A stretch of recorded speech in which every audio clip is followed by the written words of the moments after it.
Hello student, Rehan physics application में once again आप सभी लोगों का स्वागत है। लास्ट टाइम पे हमने बात किया था regarding body centred cubic unit cell के बारे में और हम अभी इन डिटेल बात कर रहे थे। जैसे कि अभी अपन सेकेंड लास्ट वीडियो की बात करें तो वहां पर हमने बात किया था सिंपल क्यूबिक के बारे में। सिंपल क्यूबिक के बाद हमने सेकेंड नंबर पे बात किया था बॉडी सेंटर्ड के बारे में। आज की वीडियो में हम कंप्लीट इन डिटेल बात करने वाले हैं तीसरा और अपना आखिरी टाइप का जो क्यूबिक यूनिट सेल अपने को पढ़ना है उसके बारे में, and that is our face centred cubic unit cell. Copy और पेन निकाल लीजिए और एक साइड से लिखना स्टार्ट करते हैं। चलिए बात करें, हम लोगों को बात करना है अभी आज की डेट में face centred cubic unit cell. तो हेडिंग डाल दीजिए फेस, आगे क्या हो जाएगा आपके पास सेंटर्ड, आगे क्या हो जाएगा आपके पास क्यूबिक, ना क्यूबिक, फेस सेंटर्ड क्यूबिक, और आगे क्या हो जाएगा यूनिट, एंड देन सबसे आखिरी में आप क्या डाल दोगे, यहाँ पे डाल दोगे आप cell. Face centred cubic unit cell के बारे में बात करना है। हिंदी में इसको कहते हैं फेस मतलब हो गया फलक, सेंटर्ड मतलब हो जाएगा आपके पास केंद्रित, क्यूबिक मतलब हो गया घनीय, यूनिट सेल का मतलब हो गया एकक, और आगे हो जाएगा आपके पास कोष्ठिका। तो आज अपने को इन डिटेल बात करना है face centred cubic unit cell के बारे में। डन, चलिए स्टार्ट करते हैं। जैसे हमने पिछले जो भी टॉपिक मतलब जो भी आपका बॉडी सेंटर्ड था, जो भी अपना फेस सेंटर्ड था उसके बारे में बात किया था, सेम वैसे से ही हमें यहां पर भी इन डिटेल चीजों के बारे में पता करना है। डन, स्टार्ट करें जरा। चलिए स्टार्ट करते हैं और एक बारी विजुअलाइजेशन करना स्टार्ट करते हैं। जैसा कि आपके सामने अभी यहाँ पर प्रेजेंट होगा face centred cubic unit cell का एक सबसे स्मॉलेस्ट वर्जन। वैसे ये हमारा यूनिट सेल नहीं है, क्योंकि आप अगर देखो तो आपको यहाँ पर सब जगह एटम्स दिख रहे होंगे, कंप्लीट एटम्स दिख रहे होंगे। डन, मतलब मोटा मोटी अरेंजमेंट कुछ इस टाइप का ही होता है आपके किसी भी face centred cubic unit cell में। बट हाँ, यह आपका एक कंप्लीट एटम रखा हुआ है, जिन जिन लैटिस पॉइंट पर एटम चाहिए होता है किसी भी फेस सेंटर्ड के लिए, जो आपको दिख रहा है यहाँ पे। अब अगर हम बात करें जरा यूनिट सेल के बारे में, तो एक्चुअल यूनिट सेल उस गोले वाले से जो कट के, मतलब एक यूनिट सेल के अंदर में जितना पोर्शन होगा वह पोर्शन अब आपको आपकी स्क्रीन पर दिख रहा होगा। डन, यह आपका अल्टीमेटली एक face centred cubic unit cell है। मतलब एटम्स उतने ही हमने लिए हैं, पिछले वाले केस में तो कंप्लीट एटम था, बट इस बार ही हमने बस उतने ही एटम लिए हैं जितना एटम आपका एक यूनिट सेल के अंदर में होता है। और कभी भी कोई बोले फेस सेंटर्ड बनाने को, तो ये है आपका actual face centred cubic unit cell. Done, तो चलिए जरा, हमने पहले भी आपको जैसे बता भी रखा था कि डेफिनेशन जो है वो तो हमने आपको बता दिया था, फिर भी हम स्टार्ट करते हैं अपने पहले पॉइंट से। और यहां आपका सबसे पहला पॉइंट क्या होगा, पहला पॉइंट वही सेम जैसे पिछले वाले केस का था। क्या लिखेंगे यहाँ पे, atoms are present, atoms are present at, कहां पे प्रेजेंट होगा, at corner of a cube, जो आपका क्यूब है उसके कॉर्नर पर प्रेजेंट होगा, corner of the cube, and along with क्या कहां प्रेजेंट होगा, and at a face centre, and के आगे ना आप आगे एट भी लगा दो, एट फेस सेंटर कहां पे प्रेजेंट होगा बच्चों, वह उसके फेस के सेंटर पर भी प्रेजेंट होगा। दो जगह पे एटम प्रेजेंट है, एक तो आपका कॉर्नर पे प्रेजेंट है, दूसरा आपका फेस के सेंटर पे। अब कॉर्नर की वजह से क्या कैसी चीजें होती हैं, या तो हमने अपने जो सिंपल क्यूबिक पढ़ा था वही देख लिया। सर ये फेस सेंटर एक नया नाम है, एक नई बातें अपने सामने आ गई। बट क्या हमने आपको बच्चों लास्ट वीडियोस में बताया ना फेस सेंटर किसको कहते हैं, तो बता रखा है हमने आपको फेस सेंटर किसको कहते हैं। अगेन आप डायग्राम देख लीजिए, किसी भी आप एक फेस को पकड़ लो, किसी भी फेस को, फलक को, किसी भी एक फलक को पकड़ो, और उस पे जो भी आपके डायगोनल्स हैं, उस पर जो भी आपके डायगोनल्स हैं, उन डायगोनल का जहां पे इंटरसेक्शन आ रहा है, क्या आ रहा है, डायगोनल्स का इंटरसेक्शन आ रहा है, वहां पर अब अगर आपका एक एटम प्रेजेंट है, वहां पर आपका अगर एटम प्रेजेंट है तो हमारा क्या कहलाता है, वही हमारा फेस सेंटर कहलाता है। मतलब यहाँ पे लैटिस पॉइंट दो हो जाएंगे अपने, लैटिस पॉइंट इस टाइप के क्रिस्टल लैटिस में दो हो जाएंगे। कहां पे, एक कॉर्नर पे और दूसरा आपका फेस के सेंटर पे। क्या ये बात आप लोगों को समझ में आ गई, सही है यहाँ पे कहीं? डन, बढ़े आगे। दो जगह पे है, एक फेस के सेंटर पे है और दूसरा आपका कहां पे है, दूसरा आपके कॉर्नर ऑफ अ क्यूब पे है। दो बातें यहाँ पे, पहले हम बात कर लेते हैं कॉर्नर ऑफ अ क्यूब के कॉन्ट्रीब्यूशंस के बारे में।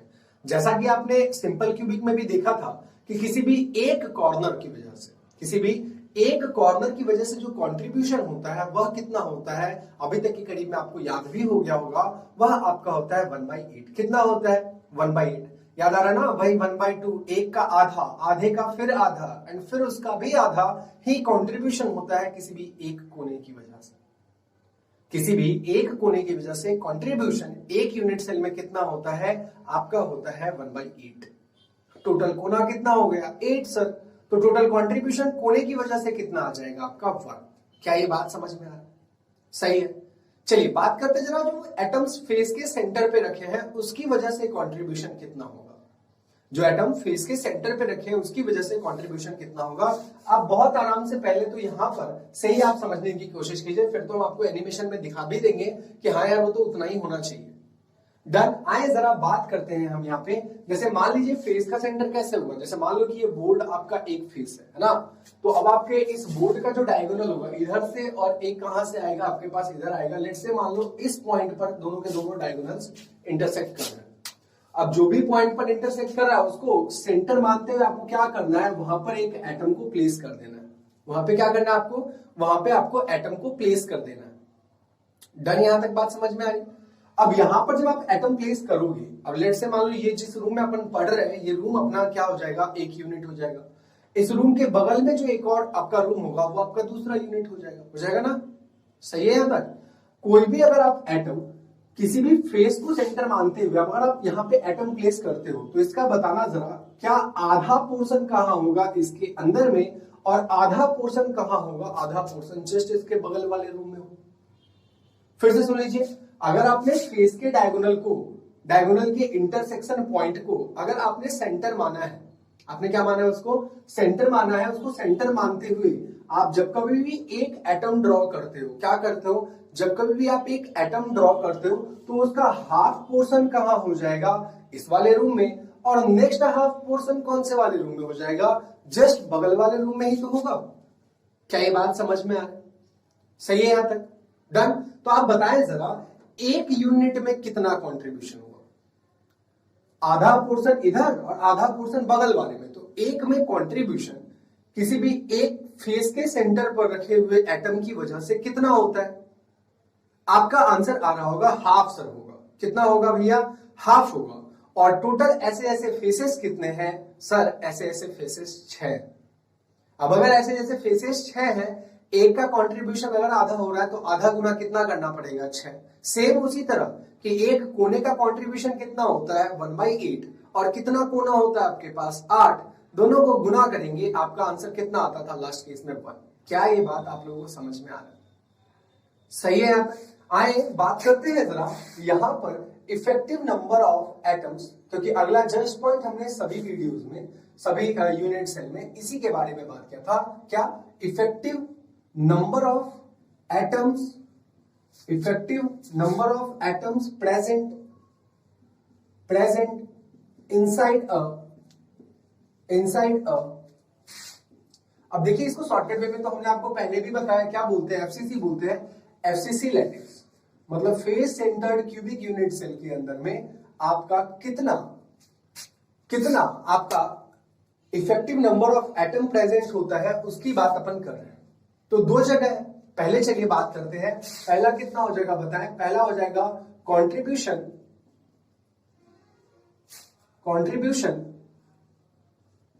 Due to corner atom. इसकी वजह से भाई साहब कॉर्नर पे रखे हुए एटम की वजह से कंट्रीब्यूशन कितना होगा बताएं?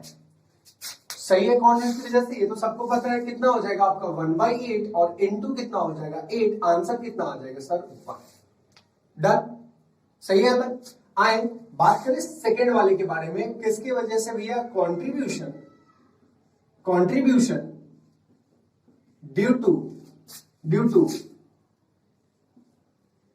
Face centred atom. फेस के सेंटर पर जो रखा हुआ है उस एटम की वजह से कंट्रीब्यूशन कितना होता है? आप बताएं कि एक की वजह से सर कंट्रीब्यूशन आधा होता है, और ऐसे जैसे किसी भी क्यूब में फेसेस कितने होते हैं ये तो आप लोगों को पता ही है कि एक फेस में फलक कितने होते हैं? 6। तो मल्टीप्लाई कितने से कर दोगे? 6 से, क्योंकि हर एक फेस पर रखे हुए जो फेस के सेंटर पर का एटम है उसका कंट्रीब्यूशन हमेशा कितना आएगा आपका हाफ, तो टोटल कितना हो जाएगा आपका, ये कट करके आंसर आ जाएगा आपके पास 3। कितना आ जाएगा, कितना आ जाएगा 3। तो नेट कंट्रीब्यूशन कितना हो जाएगा, हेंस आप क्या लिख सकते हो, hence total number of atom, total number of atom present in a FCC lattice कितना निकल करके आ जाएगा बच्चों बताएं, यह टोटल आ जाएगा 1 + 3 मिला करके टोटल कितना आ जाएगा 4। कितना आ जाएगा 4 आ जाएगा आपके पास नेट एटम या फिर इफेक्टिवली नंबर ऑफ अवयवी कण किसी भी एक एफसीसी जालक में, किसी भी एक फलक केंद्रित एकक कोशिका जालक, घन या एकक कोशिका जालक। सेकेंड पॉइंट आपको समझ में आ गया पूरा।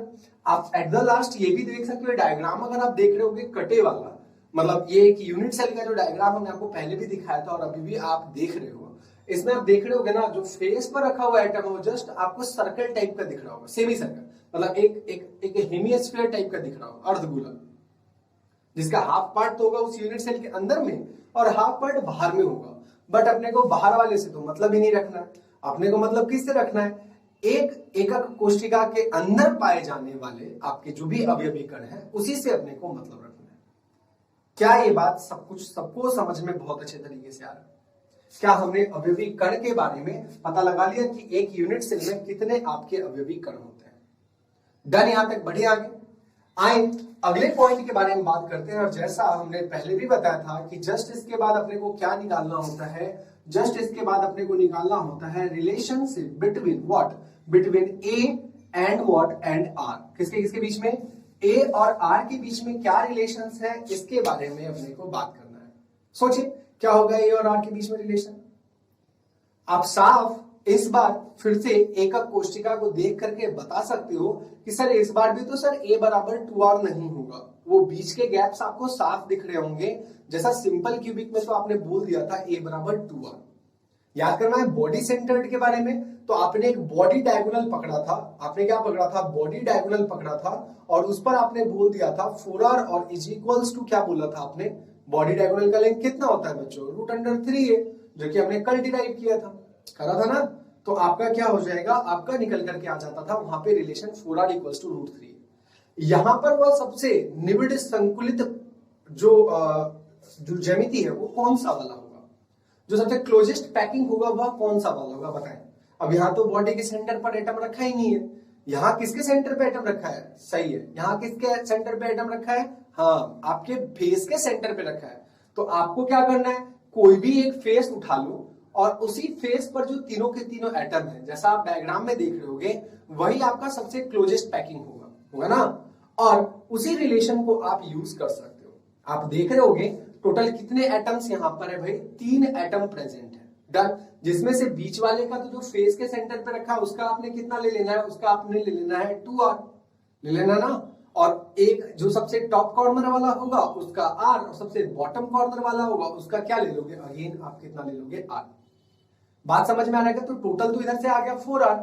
और लास्ट वीडियो में हमने आपको बॉडी डायगोनल का ही लेंथ सबसे फेस डायगोनल का ही लेंथ सबसे पहले निकाल के बताया था ना।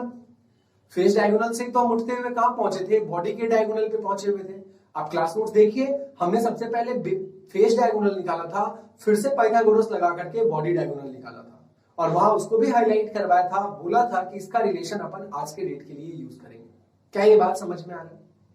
डन है, सही है यहाँ तक। तो फेस डायगोनल का लेंथ कितना निकल के आता है बताए बच्चों, वह आपका था √2a।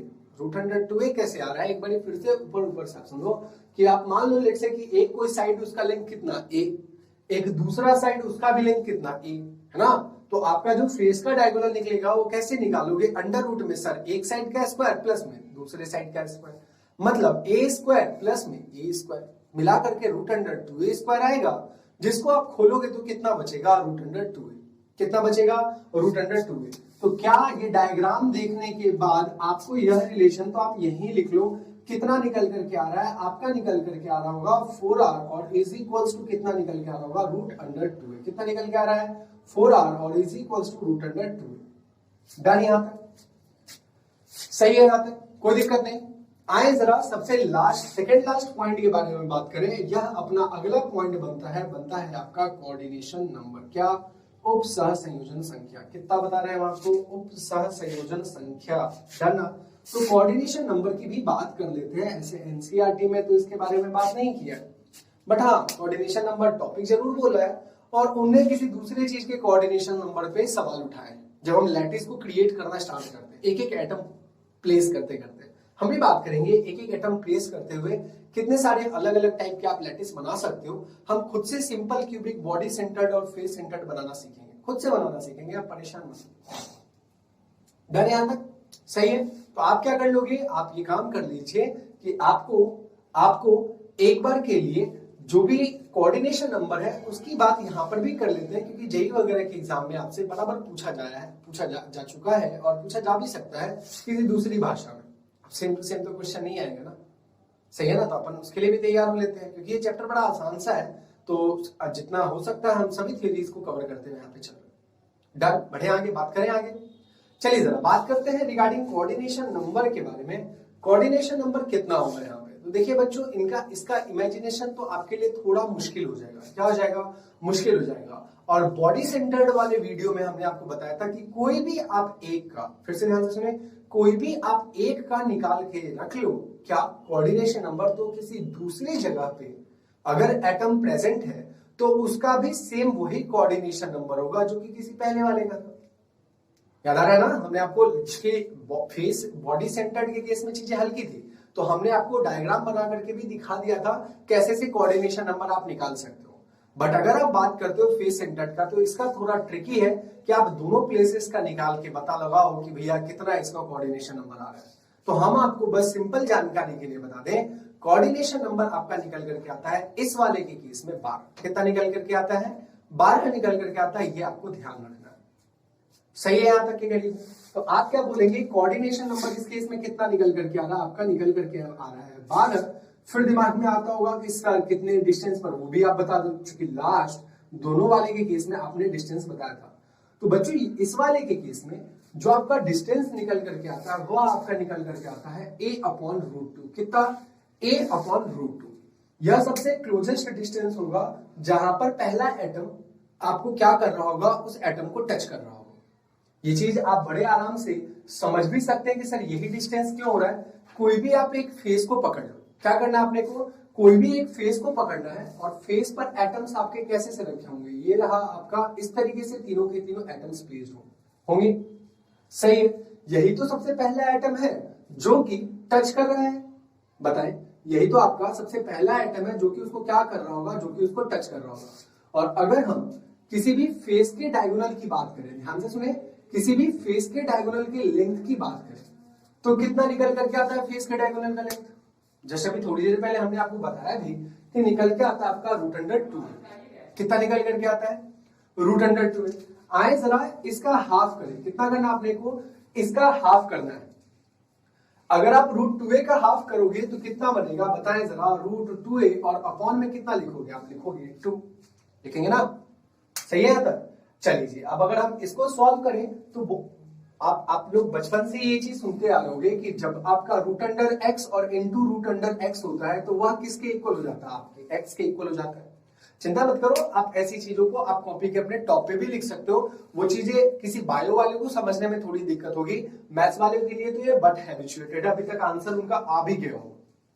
अच्छा जी, ये कैसे हो रहा है सर, ये भी थोड़ा बता दें। अब मान लीजिए ना, यहाँ पे इसको आप x की पावर हाफ लिख सकते हो और अगेन x की घात 1/2 लिख सकते हो। अब आप बताओ, बेस सेम है, आधार सेम है, तो घातांक क्या हो जाता है आपका? क्या हो जाता है बताए? जुड़ता है या घट जाता है? जब चीजें गुना में होती है, बेस जब आपका सेम होता है तो आपका जो भी पावर है वो पावर आपका जुड़ जाता है। जरा आप पावर जोड़े तो आधा प्लस आधा मिलकर के कितना हो जाएगा? 1, और आंसर कितना आ जाएगा आपके पास? Simply x।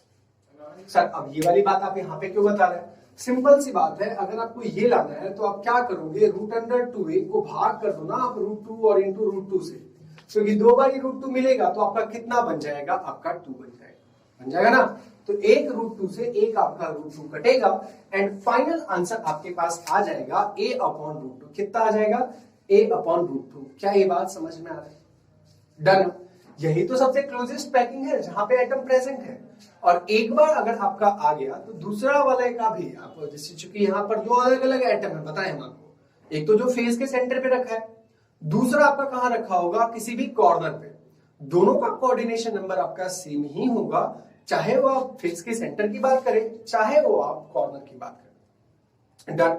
अब ऐसे जैसे ये 12 जो नंबर है, आप इस चीज को इस डायग्राम के भी थ्रू देख सकते हो। अगर आप सही तरीके से इमेजिन कर पाओ तो यहां पर आपको दिख रहा होगा कि 12 अलग अलग एटम उस जो मेन जो कोई भी एक एटम हमने पकड़ रखा है, उस एटम को क्या कर रहा होगा, सराउंड कर रहा है, मतलब उसको टच कर रहा है ना।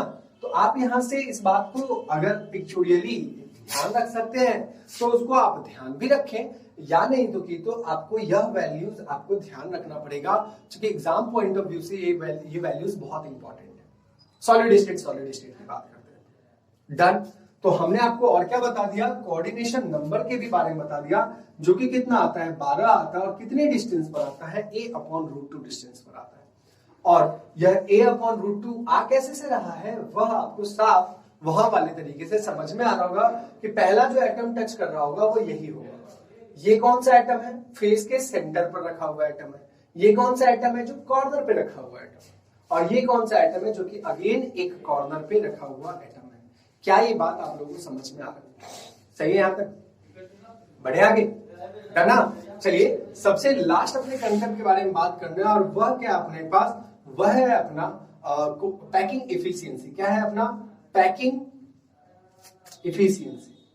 किसकी बात करनी है अपने को बात करना है पैकिंग इफिशियंसी के बारे में, कि ये कैसे सर निकालेंगे इस वाले के केस में। पहले तो मैं आपको वीडियो पॉज करने के लिए बोलूंगा, क्योंकि दो का पैकिंग इफिशियंसी हमने आपको निकलवा दिया है। किसका, सिंपल क्यूबिक का एंड बॉडी सेंटर्ड बताया ना।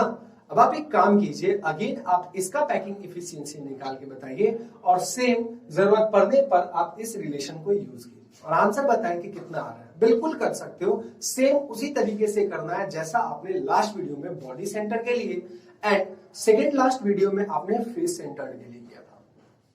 डन। करें जरा इसको करें जरा। चलिए आ जाइए जरा, अभी हम थोड़ी देर के लिए साइड हो जाते हैं। आप इतने को नोट कीजिए एंड अलॉन्ग विथ इस क्वेश्चन का आप आंसर निकालिए। चलिए बन गया। चलिए आ जाए जरा, इसको हम सबसे पहले थोड़ा सा ऊपर से जगह को थोड़ा साफ करते हैं। इसके जस्ट बाद इसके जो भी पैकिंग इफिशियंसी का कैलकुलेशन है वो हम यहां पर आपके लिए कर देते हैं। डन। बन भी क्या होगा, कितना आंसर आ रहा है बताओ आप लोग। अगर अभी कैलकुलेशन सही होंगी तो इसका आंसर आपके लिए 74% आ रहा होगा। कितना आ रहा होगा, 74%। और ये डेटा आपको याद रखना पड़ता है बच्चों, इसीलिए हमें भी ये डेटा आपके लिए क्या भैया याद रखा हुआ है ना। आए बात करते हैं कि कैसे पैकिंग इफिशियंसी आपका 74% आ रहा है। स्टार्ट करें, चलिए स्टार्ट करते हैं। तो सबसे पहले हम फॉर्मूला से, इसमें इस रूम में गर्मी बहुत ज्यादा लगता है, इस वजह से थोड़ा सा फिजिकल परेशानियां थोड़ा बहुत हमें झेलना पड़ता है। आए बात करते हैं पैकिंग इफिशियंसी के बारे में। तो क्या लिखोगे आप यहाँ पे, पीई लिखोगे। क्या लिखना आपने को, पीई या फिर पीएफ आप लिख दो। क्या लिखोगे, सबसे पहले टॉप पे फॉर्मूला लिखोगे, volume occupied by what, by atoms, और अपॉन में क्या कर दोगे, volume of a unit cell. किसका भैया, volume of a unit cell. क्या करना अपने को, वॉल्यूम निकालना है किसी भी एक यूनिट सेल का। डन। बढ़े आगे। आए जरा, वॉल्यूम ऑक्यूपाइड बाय एटम्स की बात करो तो आप एक बात बताओ, किसी भी फेस सेंटर्ड में टोटल कितने एटम्स पाए जाते हैं। जस्ट थोड़ी देर पहले हमने निकाला, कितने एटम्स होते हैं बच्चों, 4 होते हैं ना, 4। तो यहां पर जो वॉल्यूम यूज करना है वह अपने को कितने का यूज करना है, 4 अलग अलग गोले का यूज करना है। कितने का यूज करना है, 4 अलग अलग गोले का अपने को वॉल्यूम यूज करना है, आयतन यूज करना है। क्योंकि 4 एटम ऑक्यूपाई कर रहा है तो आप क्या करोगे, 4 को गुना कर दोगे किससे, एक एटम के वॉल्यूम से, और वह कितना होता है 4/3 पाई, और आगे क्या लगा दोगे, r3। ये हो गया आपके एक गोले का आयतन। गुना कितने से करा, 4। याद कीजिए बॉडी सेंटर्ड में कितने से गुना किया था, 2। सिंपल क्यूबिक में कितने से गुना किया था, सर वहां तो एक एटम होता है इसलिए हमने वहां पर 1 से गुना किया था। क्या ये बात समझ में आ रहा है, सही नहीं आता। और अपॉन में एक यूनिट सेल, चूंकि आपका अभी जो यूनिट सेल आपकी सिलेबस में है वह आपका कैसा सा होता है, वो आपका क्यूबिकल होता है। क्या होता है, क्यूबिकल होता है तो एक क्यूब का, एक घन का वॉल्यूम कितना निकल के आता है आपका, ए क्यूब। कितना निकल के आता है बच्चों, ए क्यूब आता है ना। आए बात करें इसके आगे, इंटू कितना कर दे, इंटू कर दे आप यहाँ पे 100। डन। चलिए अब इसको थोड़ा अच्छे से लिख लेते हैं। तो कितना बनेगा 4 और इंटू कितना बनेगा 4/3 और इंटू कितना बनेगा 22/7। एंड अगर हम बात करें आर का, तो चाहे आप ए को आर से रिप्लेस करो या फिर आर को आप ए से रिप्लेस कर दो। आर को अगर आप ए से रिप्लेस करोगे, बताएं यहाँ पे कितना बन जाएगा, आर बराबर कितना हो जाएगा √2a और अपॉन में कितना आ जाएगा आपके पास 4। क्या ये बात समझ में आया। डन। तो यहां पर आपका आर ए से रिप्लेस हो जाएगा तो कितना बनेगा √2/4 और ए इस पूरे का अपने को क्या करना है क्यूब, और अपॉन में क्या लिख दोगे ए क्यूब और इंटू कितना कर दोगे आप 100। सही है तक। डन। बड़े चलिए यहां तक तो आपका एक पोर्शन कंप्लीट हो गया होगा। अब अगर हम आगे के पोर्शंस की बात करें, यहां लिखेंगे पैकिंग इफिशियंसी एंड जरा सा इसको सॉल्व करते हैं। और ये वाला तो गणित हमने आपको 2 वीडियोस में बता ही रखा है। इंडिविजुअली इसका भी क्यूब करो एंड इसका भी क्यूब करो, दोनों का आपको क्या करना है, दोनों का आपको क्यूब करना है। कितना बन जाएगा 4 और इंटू कितना आ जाएगा 4/3 इंटू कितना आ जाएगा 22/7 इंटू कितना आ जाएगा √2 का क्यूब करोगे कितना बनेगा 2√2। 4 का क्यूब करोगे, 4 का घन करोगे तो 4 चौके 16 और 16 चौके कितना आ जाएगा आपके पास आ जाएगा 64। कितना आ जाएगा 64 और इंटू कितना होना अपना, इंटू होना अपने पास ए क्यूब। डन। इंटू कितना हो जाएगा आपके पास ए क्यूब और अपॉन में अगेन कितना आ जाएगा ए क्यूब और इंटू कितना हो जाएगा आपके पास 100। क्या ये बात समझ में आ रहा है। ए क्यूब से ए क्यूब आपका कट जाएगा एंड फाइनली अपने पास क्या बचेगा 4 × 4/3 और इंटू कितना हो जाएगा 22/7 और इंटू हो जाएगा 2√2 और अपॉन में 64 और इंटू कितना हो जाएगा 100। क्या ये बात समझ में आ रहा है। सही है यहाँ तक। चलिए बात करें जरा इसके आगे, और इसके आगे ये कितना बन जाएगा 4 से अगर आप इसको कट कर दो तो ये 16 टाइम्स कटेगा और इसको अगर आप कट करोगे तो ये 4 टाइम कटेगा। इसको अगर आप कट करोगे तो ये 2 टाइम कटेगा और इसको अगर आप कट करोगे तो 11 टाइम कटेगा। सही है यहाँ तक। चलिए जो छोटे बच्चे हैं 11 और √2 हो चुका है यहाँ पे और नीचे में कितना हो जाएगा 21 और इंटू कितना हो जाएगा आपके पास 100। क्या ये बात समझ में आया। सही है ना। अब जब अगर आप इसको सॉल्व करोगे, देखिए आपको पेपर में थोड़े बहुत तो कैलकुलेशंस दिखाने पड़ेंगे, रिजल्ट भले ही आपको याद है बट आप कुछ तो स्टेप तक के करीब में कैलकुलेट करो ताकि एग्जामिनर को लगे कि हाँ यार आपने ये वैल्यूज निकाली है। इसके आगे तो रफ वर्क है और अगर आपने इसको सॉल्व करा तो वह अप्रोक्सीमेटली कितना आ जाएगा, अप्रोक्सीमेटली निकल के आ जाएगा 74%। कितना निकल करके आ जाएगा 74% आपका ये आंसर निकल के आएगा। जो कि ध्यान से सुने, सबसे इंपॉर्टेंट बात, जो कि सबसे ज्यादा पैकिंग एफिशिएंसी होता है in comparison of what our simple cubic and in comparison of what our body centre. सही है ना, क्योंकि पहले वाले का आपका पैकिंग एफिशिएंसी कितना निकल करके आया था 52.4%, दूसरे वाले का कितना निकल करके आया था 68%, इस वाले का कितना निकल करके आ रहा है 74%, जो कि सबसे ज्यादा है। क्या है, सबसे ज्यादा है ना। और 74% पैकिंग एफिशिएंसी आने का शाब्दिक अर्थ क्या है वो अगर हम आपको बताएं, उसका मतलब है कि अगर मान लीजिए 100 यूनिट आयतन है आपके पास, कितना है 100 यूनिट आयतन है, यूनिट कुछ भी मान लो, सेंटीमीटर क्यूब, मीटर क्यूब, कुछ भी आपको लेना आप वो ले लो। उस 100 सेंटीमीटर क्यूब के अंदर में 74 सेंटीमीटर क्यूब किससे भरा होगा, एटम से भरा होगा। तो बचा हुआ आपका 26% क्या होगा, 26 सेंटीमीटर क्यूब क्या होगा, खाली होगा। क्या होगा, खाली होगा। हमने बराबर आपको बोला खाली जो होता है उसको हम लोग आगे चल के वॉइड्स बोलते हैं, और वॉइड्स के बारे में हम इन डिटेल पूरी बात करेंगे जब आपको बताएंगे वॉइड्स कितने टाइप के होते हैं और उन वॉइड्स पे कैसे कैसे न्यूमेरिकल्स आपके बनते हैं, हम सभी चीजों के बारे में इन डिटेल बात करेंगे। डन। तो यहाँ आपके जो भी सिंपल या फिर बॉडी या फिर फेस है उसमें क्या क्या चीजें डील करनी है, तो आपको मोस्टली 3 से 4 चीजें ही डील करनी है।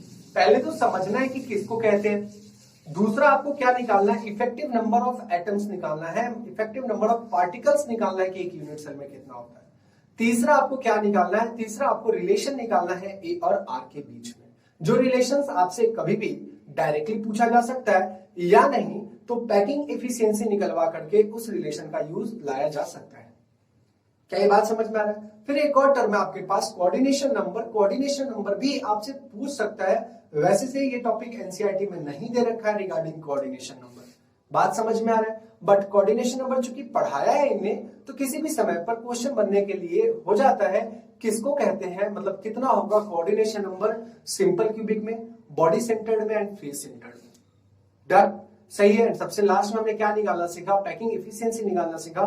अगली वीडियो में इसको अच्छे तरीके से कैटेगराइज करते हुए हम डेंसिटी की बात करेंगे, फिर पहुंच जाएंगे इस चैप्टर के न्यूमेरिकल में, जो कि काफी प्यारे प्यारे न्यूमेरिकल्स यहाँ पे बनते हैं।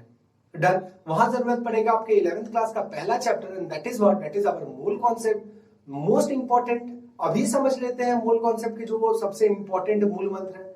पता है आपको, पता है आपको बहुत अच्छे से आता है, ये मेरे को पता है, बट कुछ लोगों को नहीं पता है। और शायद से जिस एंगल से मेरा मूल को देखना होता है, वह हम जरूर चाहेंगे कि आप सभी लोग भी उसी एंगल से मूल को देखें, क्योंकि फिर आपके किसी भी लेवल का क्वेश्चन हो, वो क्वेश्चन आप आराम से कर लोगे। कोई फॉर्मूला नहीं रटना होता। मूल तो आपका, मूल एक समझ है एक्चुअली, मूल और कुछ नहीं। मेरे लिए कोई मूल का डेफिनेशन पूछे तो कहे मूल एक समझ है, जिसको आप बहुत अच्छे तरीके से जानो, जैसे आप दर्जन को जानते हो।